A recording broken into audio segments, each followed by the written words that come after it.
નમસ્કાર, મારું નામ પ્રફુલ્લ પારેખ છે. હું સુરતથી છું. મારી ઉંમર 69 છે. માર્ચ 2022માં મને એ થતું હતું કે સંડાસ જવું પડશે એવું દિવસમાં ઘણી વાર થતું હતું. પણ સંડાસ થાય નહીં. સંડાસ તો નોર્મલી જેમ 2 વખત થતું હતું એમ જ થતું હતું. પણ આ તકલીફના લીધે હું ડૉક્ટર દિવ્યાકભાઈ શાહને મળ્યો. પછી એમણે મને બ્લડ ટેસ્ટ કરાવ્યું, પછી સીટી સ્કેન કરાવ્યું.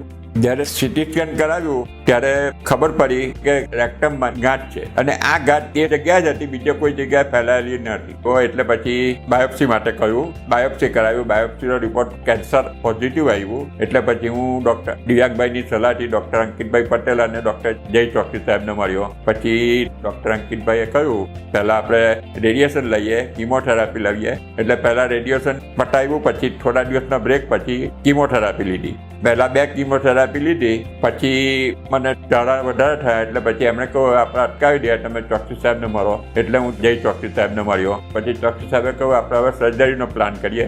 એટલે પછી અમે યુનાઇટેડ ગીનમાં દાખલ થયા અને ત્યાં મને લેપ્રોસ્કોપીથી આ સર્જરી કરવામાં આવી, જેમાં 4-5 નાના કાણા પાડી અને ગાંઠ છૂટી પાડી અને ગાંઠને કાઢી નાખી. મારું ઓપરેશન 4.5 થી 5 કલાક ચાલ્યું અને આ દૂરબીનના ઓપરેશનને કારણે મને બહુ જલ્દી રિકવરી મળી અને આને માટે મને હોસ્પિટલમાં લાંબો સમય રહેવાની જરૂર ના પડી.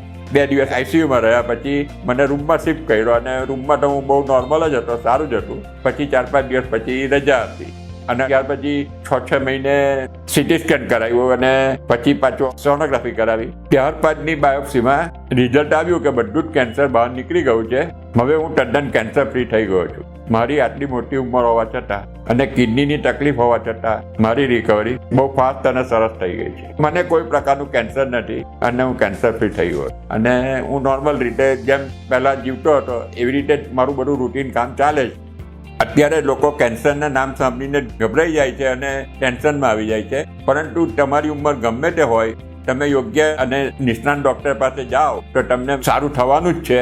કેન્સરનો મતલબ કેન્સર નથી. નમસ્કાર.